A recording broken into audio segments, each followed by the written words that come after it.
I'm so sick of the internet, what the internet has become. So at that point in time, after I watched that, I said, screw it. I literally deleted all of my social media. I've even gone as far as like I just delete the app and I use it in the browser because it's a little bit shittier. So I'm thinking like, oh, maybe if the experience isn't as great, I'll stay off. But it's so hard to fight this stuff. It's just all around you. I'm not inspired unless I'm working on something like big picture that I feel like is profoundly important. Hey, I want to build a company that like makes a statement about like how technology should be built and how we should relate to technology. Basically, just we want to redesign the apps to be exactly the opposite of what they currently are. And our Yeah. like number one goal is to minimize the amount of time that you spend on there, but still let you Yeah. like to not get in your way, but let you to like get in and get out, like you said, and just like do what you need to do. Uh, Actually, I really like this concept. I kept my LinkedIn just because I think our nature of the business, like you have to have something to connect with people. Super simple. One, cut out the short form videos. I don't need to see that. Like that's actually a really good idea. You open the app and it's okay. Here is a list of 5 people that had something change. Then you're out. You're done. Actually, it's really just the people that I follow and one, birthdays, 5 people that maybe had a change in status, or 5 people that we have not connected with in a certain period of time. Those, at least for us, are the entry points for us to engage in a conversation without feeling very like salesy, and to keep us on top of mind if they ever need accounting help. Taking like more like Mhm. a human-centered relational approach. I like that. Exactly. Exactly.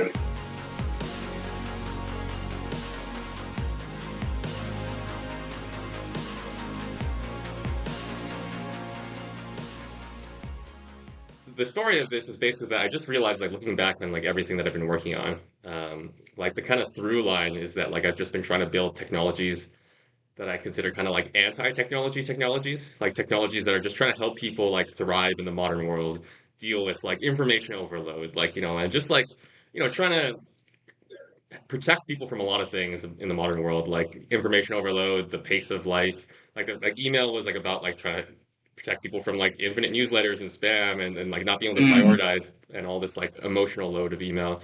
The scheduling right. software I was building was like trying to protect people from like too many meetings and like how people's flow their days flow. And then yeah, I guess I realized like a couple things recently. I, like kind of had like a big moment of clarity.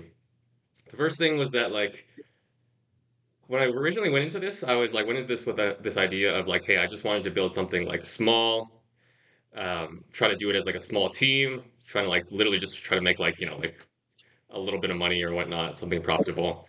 And I just realized that like I'm not inspired by that. Like that's not like motivating to me. It's like I don't want to do Mhm. this just alone, and I don't want to do this to just like try to make something that like fills a crack and makes a little bit of money. It's like I really feel like I'm not inspired unless I'm working on something like big picture that I feel like is profoundly important. And I Mhm. definitely don't want to do this alone. Like I want to build a team. I want to like raise money. I want to like go big essentially. Like I basically like I'm Sure. tired of thinking small. Now I want to think big. And Right.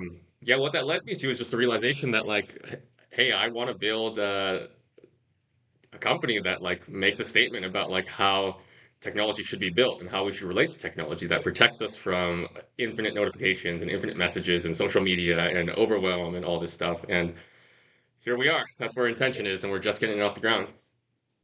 Awesome. I think that's so good. I'm when I saw your post, I instantly was gravitated to it because, to be honest with you, to be very frank, I'm sick of it. I'm so sick of the internet. Um, what the internet has become today. I'm so over it. I'm not a fan anymore. Well, it's funny because I feel like I've had conversations with people where it's like, um, I feel like there's like an instinct in a growing instinct among people to like just want to kind of just like run away to like the middle of nowhere and just like live on a farm for a second. Like maybe not your whole Yeah, life, but I feel like there's this need to like escape like the sure. internet and this Yeah, technology. Um, absolutely. so when you say Absolutely. that, tell me about that. When you're saying that you're sick of the internet, like what aspect of it are you sick of? Yeah, I mean, I get the intent of everything in life. Capitalism, it's have we need to make money on people.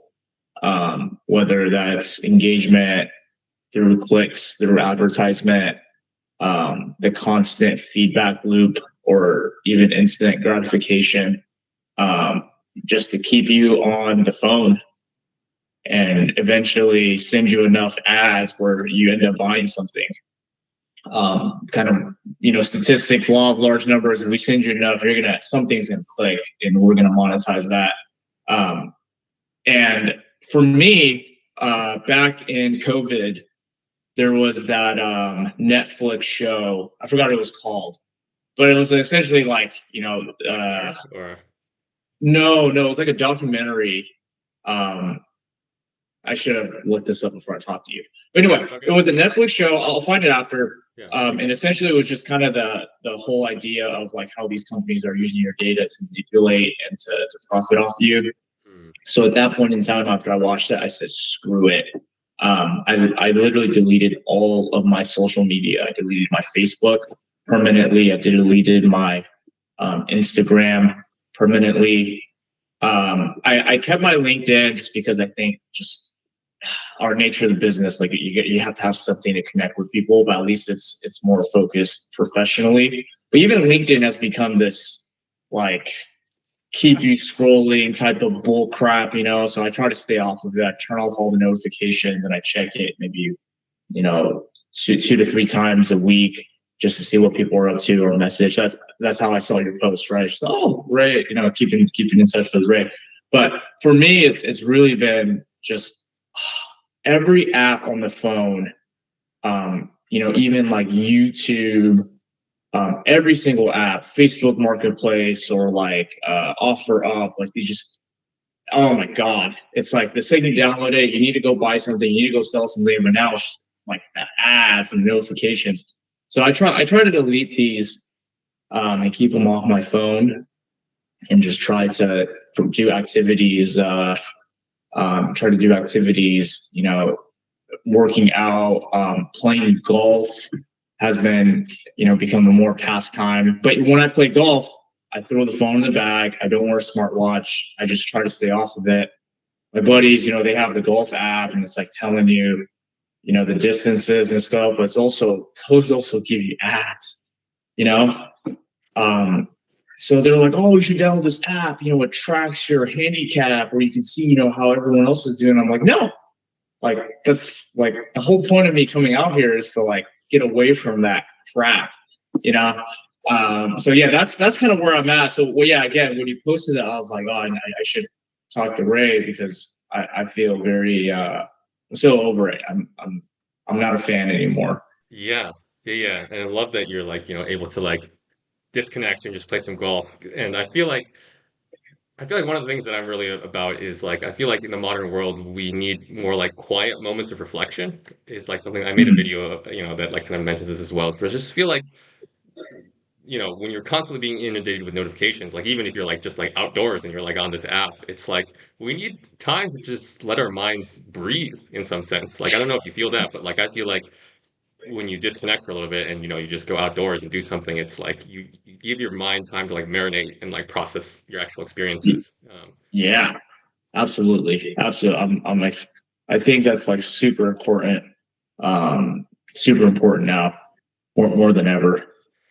It's funny though with like LinkedIn though, like when I saw LinkedIn added like the short form videos, I was like, dude, I was like, this is LinkedIn. Like, how is LinkedIn becoming TikTok? Like, and I already had thoughts about LinkedIn because like, and I get it. Like, I think a very important point that you made is like, and something that I want this company to represent is that like it's a complex issues, right? Like, I think like one of the Mhm. principles of this company is like attack the problem, not the person, because like I don't Yeah. think you can point your finger to one single person and say like, hey, this is your fault. Because like I think it's like people create these platforms, and I feel like most of the times they were well intentioned, and even the people using the platform, like we're all guilty of it, right? Too. Like we want other people's attention. Like we're running ads trying to get people's attention. So it's like a complex issue. But the problem is that we're facing today is that like it's too much. And like LinkedIn, I feel like is like almost definitionally one of the most toxic social networks because like how people talk about on Facebook like this comparison effect. Like, everyone like curates their life on Facebook or Instagram to only show Mhm. like the best parts, and then like everyone thinks everybody's life is better. But like Yeah, LinkedIn is like literally like it's definitionally encouraged that you do that on LinkedIn because you are sure. literally supposed to just present only your wins. Um, Right, so I feel like it's like right. that comparison aspect like on steroids with LinkedIn. And Yep. yeah, when they brought in short form videos, I was just like, dude, what is going on?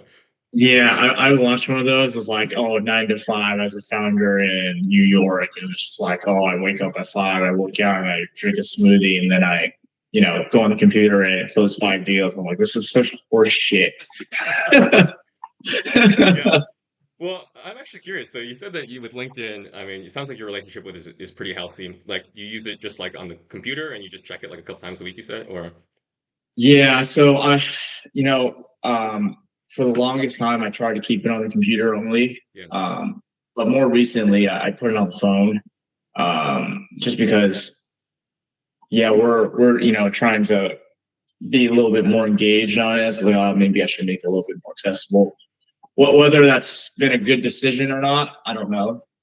I would prefer to keep it off the phone, but I did spend when I put it on the phone, I spent like a good hour or 2 hours on the weekend because you can turn on and off notifications for like every single thing. So I literally went through the settings page and I was like, I don't need notifications for that. I don't need notifications for that. Oh, someone messages me? Okay, fine, notification.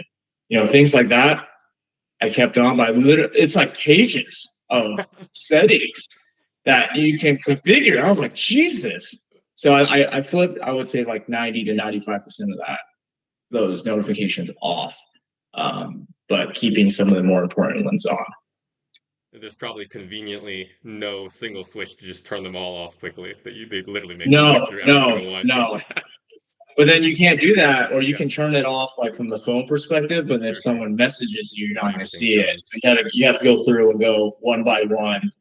Yeah, it took like hour, 2 hours to go through those. That's amazing. One time I actually spent like an equal amount of time going through Facebook and literally just unfollowing every single person, such that my feed was literally just empty. That Yeah, hasn't lasted because I've gradually started following other people, and it was honestly a very selfish thing to do because it's like I wanted to still be able to post, but just not see anybody else's posts. But exactly. anyhow, that's gone back to like now I'm following a bunch of people. But yeah, I mean, with LinkedIn. Like one of the things we're trying to do, obviously we've painted this big picture, we painted the problem, like, hey, the problem is information overload, too many notifications, you have this war on your attention, we call it. But we're not just trying to like paint the picture, we're trying to paint the solution too. So essentially one of the Hmm. big things we're trying to do is like we're trying to take all of the apps that people use on a daily basis and reimagine them. So basically create like a filter for your app. So you can still access the app, but do it in a way that protects your attention.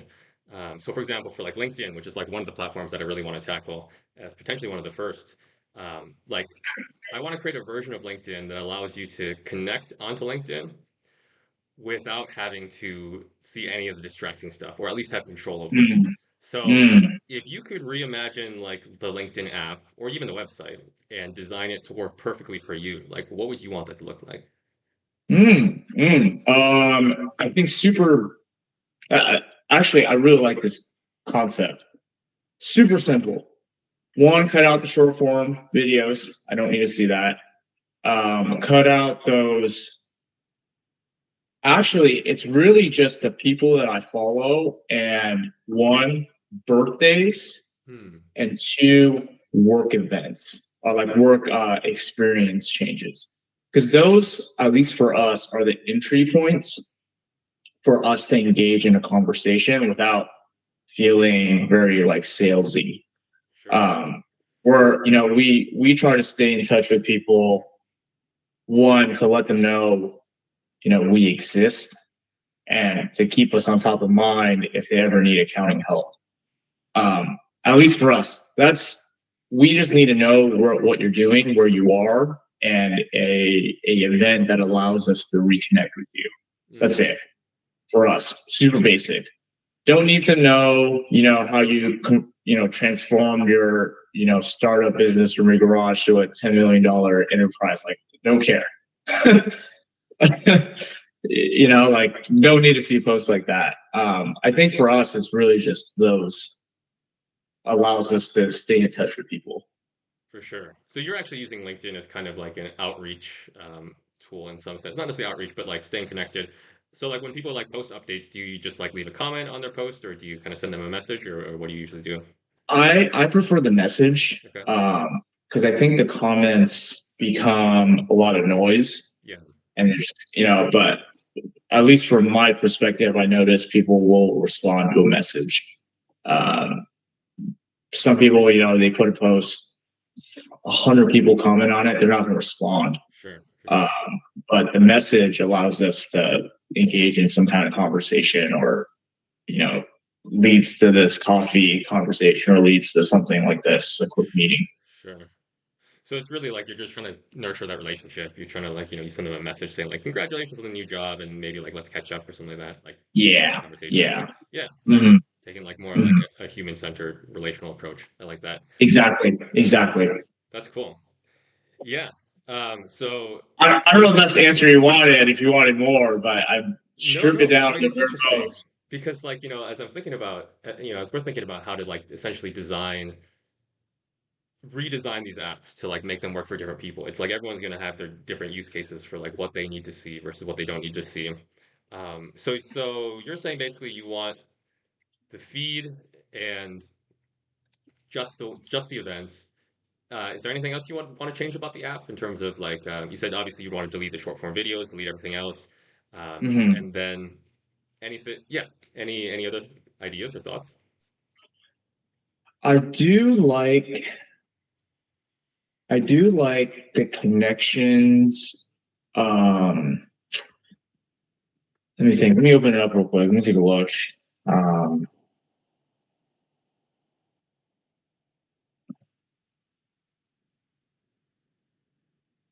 oh my gosh, so much noise.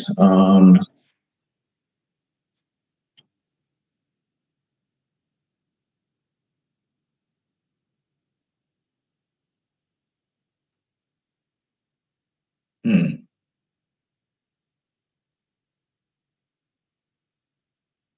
The one thing I haven't really gone through in much depth is jobs and recruiting. Um, like I don't have the super premium one for like recruiters and stuff. But yeah, I mean for us, I think, or for me at least, I think just simple, just all connections based. Sure. Use it like a CRM Hmm. tool. Um, Again, yeah, for us, it's our business is all referrals or it's all referral based. It's all we stay in touch with people.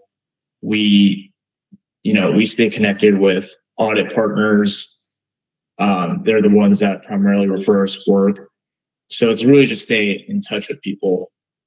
Um, yeah, just super simple, right? We don't need to advertise or push our services too hard. Um, it, the personal touch is really what's effective for us. There's not much else at this Yeah. point. Yeah, I would say like 80% of what I see on LinkedIn to me is just noise. It's I scroll past it. Well, it's interesting because even like I saw you, like that micro interaction. As soon as you open the app, you're like, "Oh my God, I'm hit with this." Is just like it's like literally like you just hit with this like noise you said, right? And it's like Yeah. I feel like that's really what we're trying to attack. Like what we're trying Mhm. to do is like we're obviously trying to remake technologies that work better for people, but we're not just trying to make the technologies. I feel like really the purpose of the company is to make a statement, like a strong statement, and have a strong opinion about how we think apps should be designed. So like Mhm. one of our core tenets is that nothing should take your attention without your consent. Um, like Mhm. literally like your Mhm. attention is valuable and like you need to consent to have it taken. So we're thinking about like going like super minimal and like the reason the company's called it intention is because like we want to redesign all the apps to like lead with intention. Because I feel Yeah. like in many ways like I don't know if you've ever experienced this like with LinkedIn or other platforms where it's like you have like before you open the app, you have like something very specific you're trying to do. It's like, hey, I know that I'm meeting with Tony later today, and I just need to check his message to see like make sure that he hasn't canceled or anything, or like send him a note or something. But like Right. the apps, I feel like make it very difficult for you to open it and just do that thing that you intended to do. It's like it's almost like I find myself like every time like I want to do something just very specific, like I'll open the app and then I'll get distracted, like this Yeah. notification or this feed, and I'll end up doing something else, and then I'll just like forget about why I actually opened the app in the first Mm, place. Maybe that's just me. sure. No, But absolutely. Yeah, absolutely. so yeah, the point is basically like in terms of like making a statement about how we think apps should be designed, it's like imagine you open LinkedIn and like the first thing is just like a choice of like, hey, what was your intention for opening this app? So like one of those choices could be Mm, like, hey, I actually want to check my feed. So like until you say I want to check my feed, you're not going to be shown it.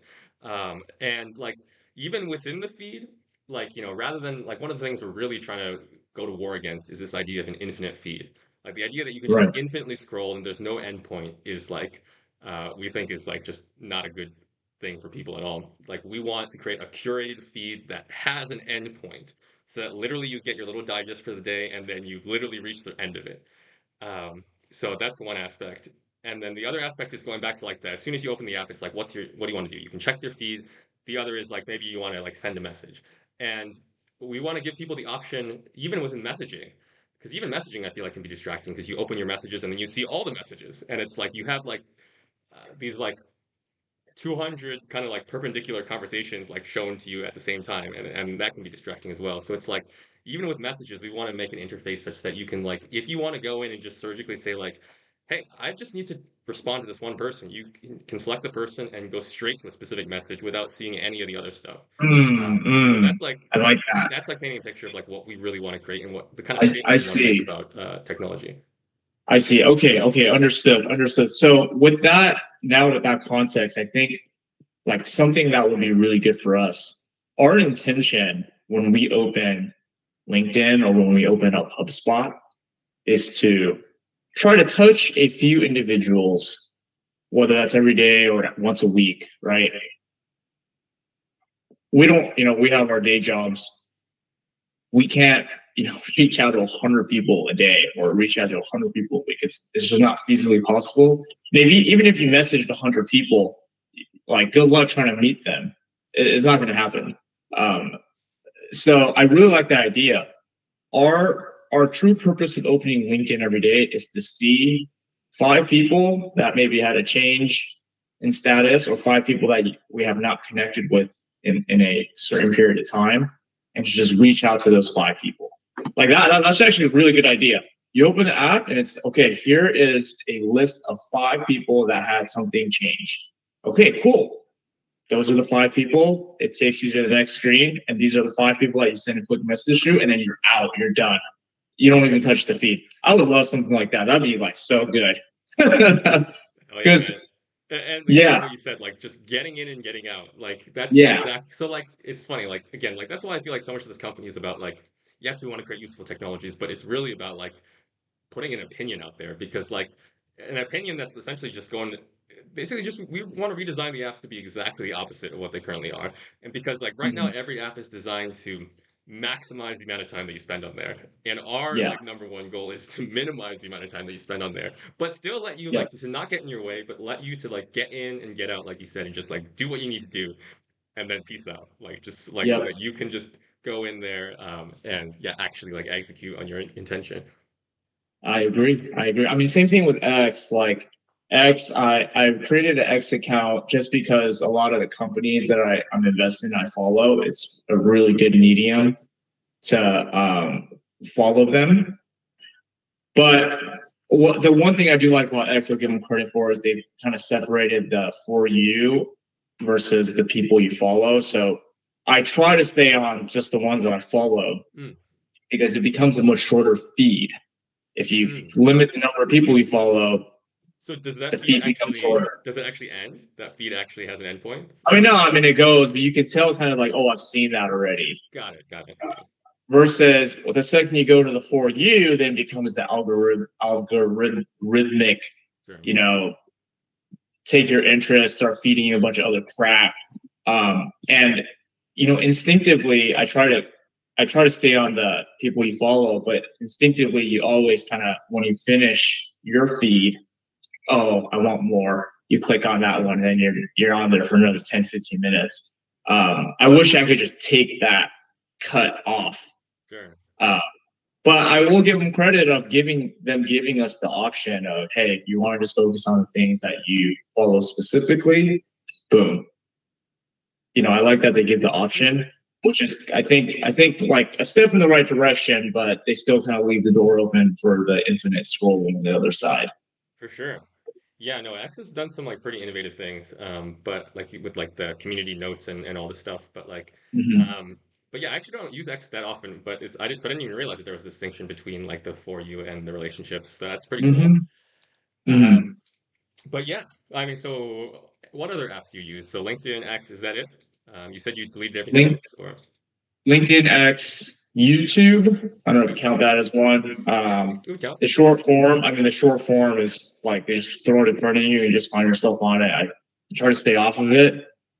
Um, I've even gone as far as like I just delete the app and I use it in the browser because it's a little bit shittier. So I'm thinking like, oh, maybe if the experience isn't as great, I'll stay off. But it's so hard to fight this stuff. It's just all around you. Um, but those are the three. Those are the only three that I use. Okay. And what Um, and which of those do you feel like is the most, or which one do you feel like you have the least healthy relationship with? probably it's probably between YouTube and X.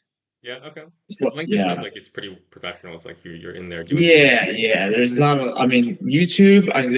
They figured out what I like. Like they know I like airplanes and fighter jets. They know I like golf. Golf videos. Sure. Um, they know I like the cool Lego stuff. Like it Oh just wait, do you fucking follow the knows Lego me. channels, like the brick experiment channels with Yeah, where like they try to oh drive a car like across like a bridge or yeah, whatever? yeah, yeah, Yeah, that stuff is yeah, amazing. exactly. Shamefully. So and then at X, I find myself X is okay. X is not too bad. I can typically find myself like hopping on, reading through just kind of what's going on for the week, and then hopping off. But I would say like YouTube, probably YouTube. So what? And I think Yeah. YouTube's model, like yeah, the short form videos are very successful across all the platforms. But I was reading a statistic that actually YouTube's longer form videos keep you engaged much longer. So I mean, just taking this data and like when I'm watching this, like oh, I need to like get off of it or something. It's very hard. It's very hard. Sure. It's very challenging. I'm glad we're talking about YouTube because YouTube is one of those things where it's like I actually have very mixed feelings about YouTube, and I haven't really figured out where I personally will fall, like in terms of like what I think about YouTube, like whether it's good or bad overall. Because I do think YouTube does promote a lot of really engaging, like long form content that I feel like actually like is like kind of like provokes like deep thought, like helps, like it presents like really long form conversations and interesting things, and like there's all these like cool like science videos and all these like interesting like Yeah, almost like educational. Yeah. educational stuff. So it's like it's funny. Have you ever? There's this term that I heard. I don't know who invented it, but they call it post content clarity, which I thought is the most hilarious term. But like, it's like, how do you feel after you've consumed a lot of content? And it's like, do you feel good or bad? And use that as like a litmus test of like whether that was a good experience or not. Um, but like for example, like with Facebook and like Instagram, I almost feel like after like I doom scroll a little bit on those platforms, I never feel good. I'm like, that was just a waste of time. Um, Yeah. but Yeah. on YouTube, I'm like mixed. Like sometimes it keeps me like, it makes me stay up till like 2 a.m. But like after I close the app, I'm like, I did like learn a lot. That was kind of engaging. So it's like, I just need that at the right moments in my life. Like I feel like I need to like time block, like, hey, let's go on YouTube and watch some videos and not like do it at night, like when I'm trying to sleep. Yeah. Uh, Yeah. Yeah. I but would say no. I think I'm the same way because YouTube has saved my ass many times. Just projects around the house, like I don't know how to do this. You watch a YouTube video, it's like, oh, okay, boom, I can do it. Or oh, today I wasn't hitting the golf ball well. Watch a video. Oh, okay, this is what I need to work on. So yeah, I feel the same way. It's not as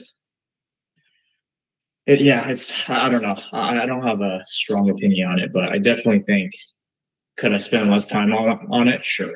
Yeah. Well, are you spending a lot of time on YouTube now, or is it kind of just like here and there? I don't know. I would say a few hours a day. Two hours a day. Sure. Sometimes in the morning, sometimes throughout the day, sometimes at night. What I should actually do is I should just download the app and just track it, or even set parameters on the phone to limit it. I Sure. feel like we just need to use these tools to limit our time on it. Right. Right. Right. Well, let's talk about YouTube.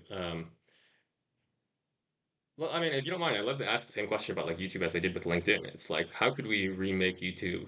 Assuming you could, like, you were the YouTube gods and you could just create the perfect YouTube Mm, app. What can make YouTube better for you? man,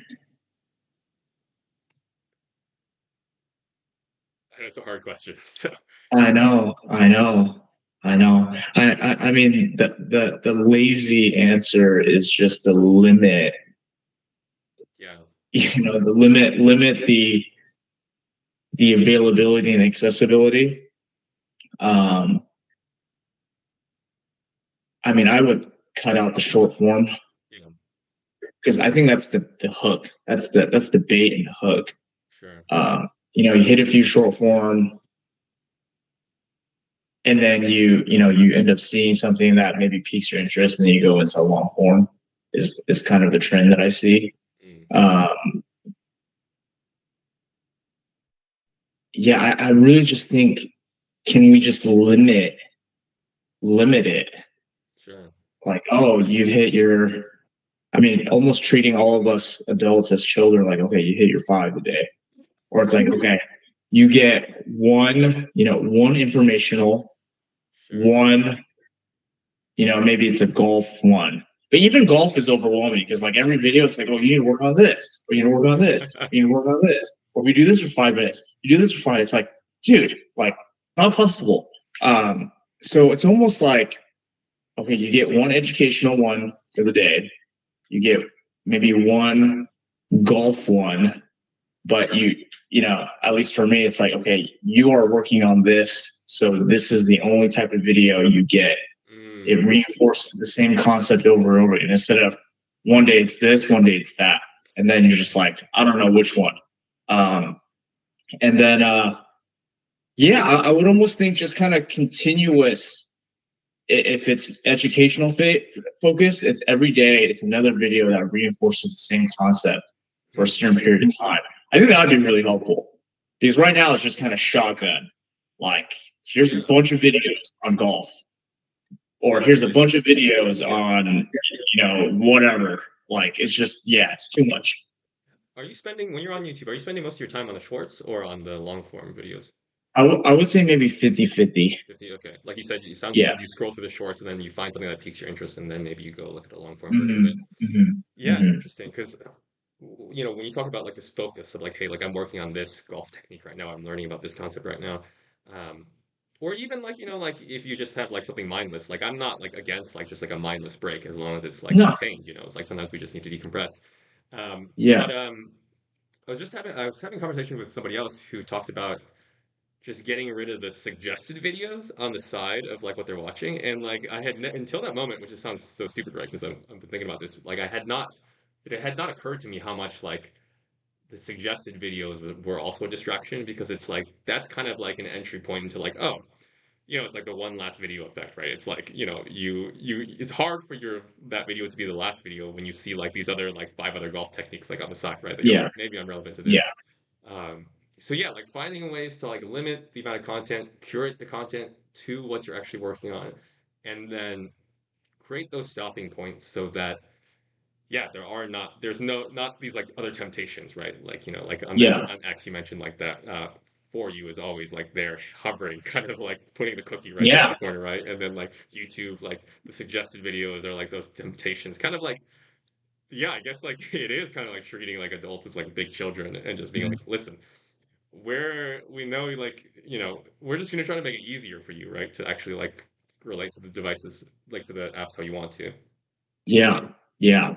I mean, I would almost think it's you take these social media playbooks. It's like, all right, what makes these social media platforms successful, and the UI, the accessibility, the Yeah. infinite, like it's pretty much take that list and say, okay, what is the opposite? Yeah, literally. So You, yeah, exactly. Like, so that's exactly what I'm yeah. trying to say. It's like literally just take the design paradigms and just flip on their head, which is funny because like, it's not like we're like here being like expert designers. It's like I think that like um we're just trying to do some very basic things. Mhm, The reason we're going to be different, right, is though is because we're just optimizing for something different. Where like they have the best designers in the world thinking about like how do we make this flashy and eye-catching and get you to stay. mhm, We're going to mhm. just be like very dumb designers, but optimizing towards I think a goal that is hopefully better for the average person. Um, Yeah. so yeah, that is a great idea. Literally just like list out like what are all the things that like these brilliant designers who have designed it to keep your attention on the app, what have they created? Mhm. Whether that's the shorts, whether that's the suggestions, whether that's the For You page, and then just delete anything that doesn't need to be there or like flip it on its head so that it's like limited content or yeah. Yeah. Have you talked to any parents yet? Parents of younger parents or parents of parents of maybe like our age or what are we millennials? Yeah, like Yeah, yeah, millennial parents. I'd be curious to hear because I don't have kids yet. I'd be curious to hear the challenges that they're facing with young children and what they will like. Because yeah, I mean, you see, it's an effective technique to get a kid to calm down is like throw an iPad at them. But then also you can also see the challenge of then taking the iPad away from sure. them. Same thing for us, right? It's like we can put the phone down when we realize it's been too much time, or maybe not. Some people are just like all day. Yeah. But how do how do you create that app or that interface that's like you know reinforce the kid? You get the 5 items a day. Yeah, You put it down and you go do something else. sure. Man, and I feel for parents because like I Mm-hmm. feel like neither of us are parents, but like I can't imagine like, having like a screaming toddler and like it'd be so easy like to just yeah, like give them an iPad Mm-hmm. as like kind of like the shortcut, right? To like just get them to quiet down. Yeah. But yeah, like I do feel like I don't know, the issue with kids I feel like is probably one of the most difficult, I feel like, and probably one of the most important to tackle. I mean, I don't think that's necessarily gonna be the focus of what we're trying to create at the beginning, um Okay. but yeah, I actually haven't given it a lot of thought. I have not given it a lot of thought, and I have not talked specifically to any parents about how they're using um, the technology with their kids. But yeah, did you have like ideas or thoughts on that? No, I mean that just popped in my head because we're thinking about how do we get in and out Yeah, really quickly. How do you make this experience efficient sure. and and what whether giving this to a kid, giving social media to a kid is just to calm them down, but also creating an environment for them where they understand like that this shouldn't be your day or hours of your day. This should you going on these platforms should have intention. Sure. You should go on YouTube to learn something, or you should go on like yeah, fine. Like you go on Instagram to connect with your friends, Sure. but then that should be your intention. Sure. Like how do we, I feel like when my wife and I have kids, like that's going to be a huge challenge of instilling that like you cannot sit there and play on your phone all day. Sure. Like you need to. There's other things in life that one you need to do, but also it's just not healthy for you on your phone all day. So how do you create that incentive of or in that intention for every app that you use, or just does it suck you in? I really like what you said. You go in, you hit the 5 items, you're out, right? Okay, fine, kid. You get YouTube. You get to choose 5 topics that you want to learn today, and then that's it. The app stops working. I really like that idea. I think that's gonna. I think I would. That's something that I would would download or even pay for very easily.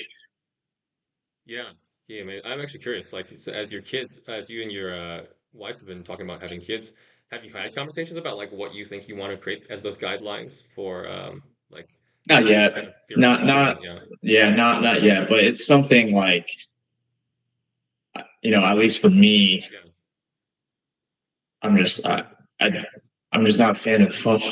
yes, I really not. Like, I'm just not a fan of the phone. Like, I'm still using my iPhone 12. People are like, oh, why don't you get a new phone? Like, the phone's so old, so slow. It's like, oh, I don't need something faster that's going to keep me on it longer. I'd rather have this shitty one that I don't want anything to do with. I know. There's even a whole movement of people like getting flip phones, or like there's companies that are making like kind of dumb phones. Like, have you seen the light phone?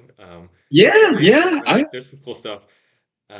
But actually, just to yeah, touch base on something you also just said, which is that you feel like you would definitely use something like this, and then you'd also potentially pay for it. yeah. Because I feel like we've been thinking about like what should our business model be? Because obviously, what we want to do good, the first most important thing is like to create a mission and to execute on this mission. But practically speaking, like we need to make money and we need to be able to sustain ourselves. So Hmm. I don't know. How do you think that we can make money in a way that doesn't feel like we're exploitative or that feels like Hmm. a fair trade for you? Like Yeah, and how could we like what would make you feel reinforced to you that like, hey, these guys are about their mission and yeah. if that makes sense, yeah. If you, I'll be honest, Yeah. right? we're just spitballing, right? Yeah, yeah. The second thing I hate the It's most subscriptions. after social media is subscriptions. Yes. And Yeah, yeah. I'm like, oh my God, it's getting just, yeah. Anyway, um, yeah.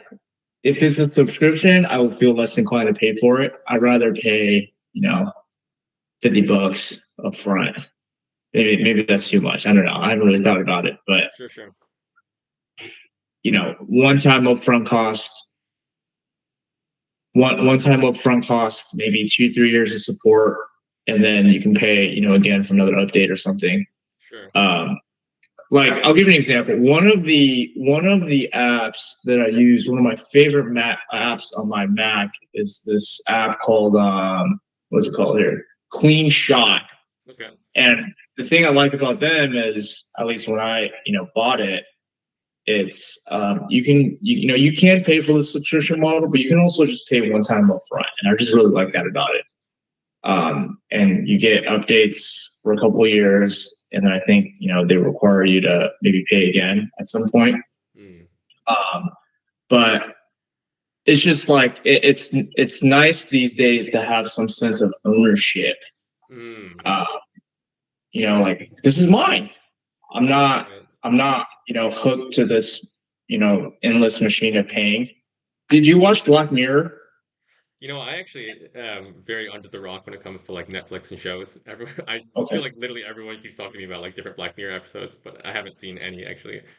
So the latest season, the first episode was is it okay if I give you kind of Yeah, yeah, the yeah, for sure. Yeah, you don't want to spoil yeah. anything then. So the whole idea of the first episode, this episode actually made me like very upset Mm. because there was this husband and wife, and then the wife gets sick or something, and she almost like she kind of dies in a sense. But there's this company that's like, oh, we can like kind of reboot her, but now you gotta pay monthly to keep her alive.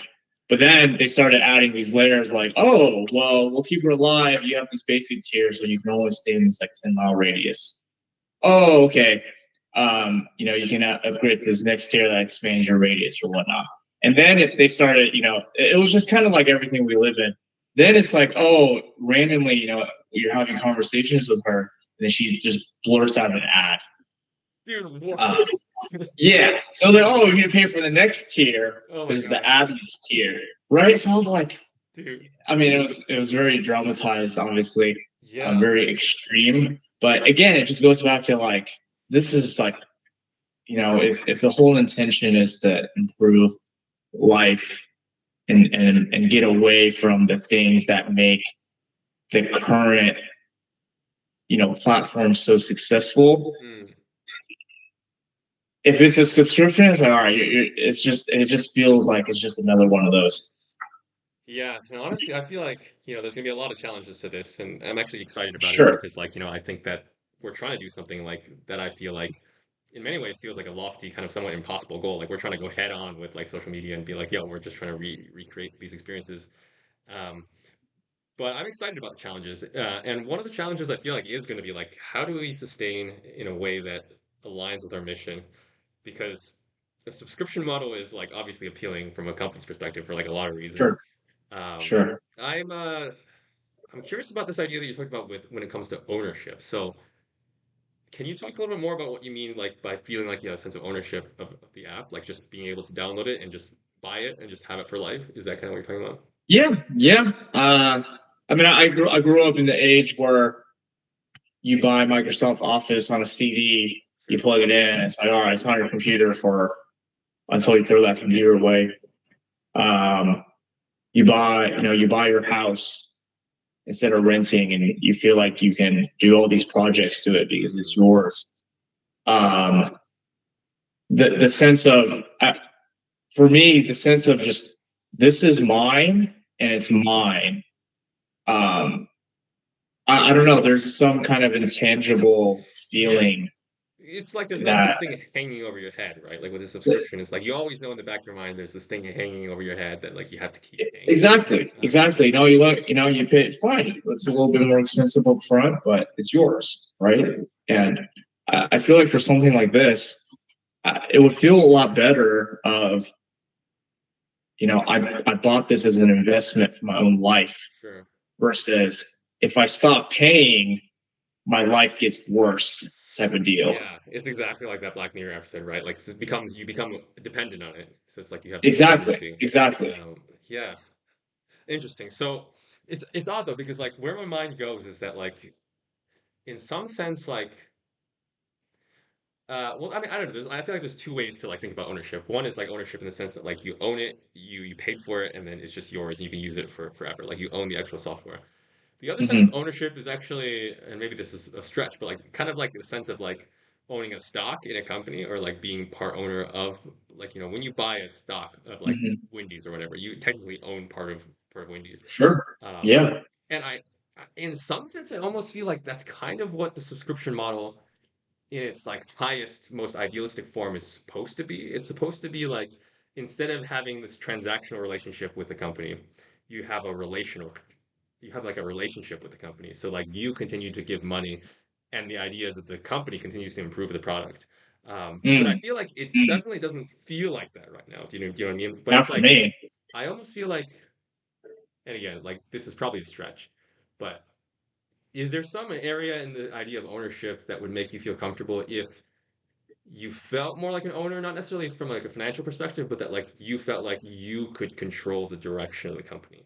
Like your Mm, feedback could actually like you could become a vested part of this company so that you own it mm, in a mm. different sense. Not that it's just like you buy it, but that you actually own the vision of the company. Interesting.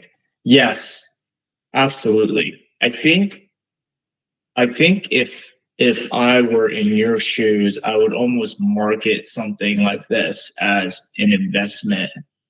So most, at least for me as an accountant, I look at everything on return on investment. Okay. So, okay, one example, one subscription that I paid for. Um, two, okay, I'll give you two examples, two subscriptions that I'm fine paying for. If you actually look at my credit card statements, I don't have a lot of subscriptions. I'm actually the freeloader that freeloads on Netflix and Disney Plus and all that. Yeah. Because for those items, they don't have a lot of ROI for me. I'm not willing to pay for it. But Yeah. one thing is like YouTube, I pay for ads because one, my mom and my wife use it also to watch like Chinese dramas and stuff. Hmm. And for them to waste a lot of time, for them to waste a lot of time um, watching ads, like that's the ROI on YouTube. Is your time to me and the remaining time you have in your life is worth more than the $15 a month. Uh, the other one is Chat GPT. So I could obviously use the free version. I could use Grok. I could use all the other, free models per se. But I actually find productivity gains, and I think I can. I think the return on investment for the $20 is well worth the cost. Right, the amount of information, the amount of assistance and support I get navigating through complex problem because I have this tool now, like worth every dollar. Um, so with a product like this, if it's, hey, you are buying this to invest in your own time, like you get all this time back or you become more efficient with your apps. um, I think that's something that's like, oh, okay, that makes a lot of sense to me. You're doing this to free yourself up in a way. Sure. uh, you're doing this because now you're not uh, buying things on Instagram or whatever. Sure. Right. That's kind of how I would see it. Is this is an investment. I'm freeing myself up from this stuff. Would you consider paying something because you believed in it? Like kind of like more like as in like an overarching um yeah, I mean, for example, like I give money to Wikipedia because like I feel like I believe in what they're doing and I believe it's a Mhm. good thing. Like, is there any way that we could position this such that like it was I don't know. Yeah, I guess like I'll just leave that question there. It's like, would you ever consider paying Hmm. something that because you believed in it? For myself, no. Yeah, sure. Love the honesty, To be man. honest with you, That's sorry. good. But if I believe there's a return on investment, Sure. yes, yes, and investment doesn't necessarily have to be dollars. It can be time. Yeah. Okay. Most valuable, arguably the most valuable resource in the world is time. Well, let me ask another question then for you, just to keep it simple. So like obviously Mhm. like you hate subscriptions. Um, would the presence of the subscription turn you off, or like would like for example, if we had options, like if we had a more complex business model and we could say like, hey, you Sure. can either buy it or you could pay a subscription. Would the just the presence of the subscription model turn you off, or would that option be if you saw that option, would be like, oh, this is not No, worth it? I think it's fine, right? Because I think that for a lot of people, paying a higher up front cost Mm, is not accessible to them. sure, Um, maybe there's a way. Maybe there's a way to kind of filter that on the onset. sure. Instead of presenting both options immediately, it's how do you feel about it? Yeah, yeah, yeah. It's like You how know? much do you hate subscriptions? Yeah, Yeah, like it's like, oh, don't you hate it. don't Okay, make we're this not sound doing. Yeah, immediately. I don't It's a know. subscription. So Yeah. something like that could work on me.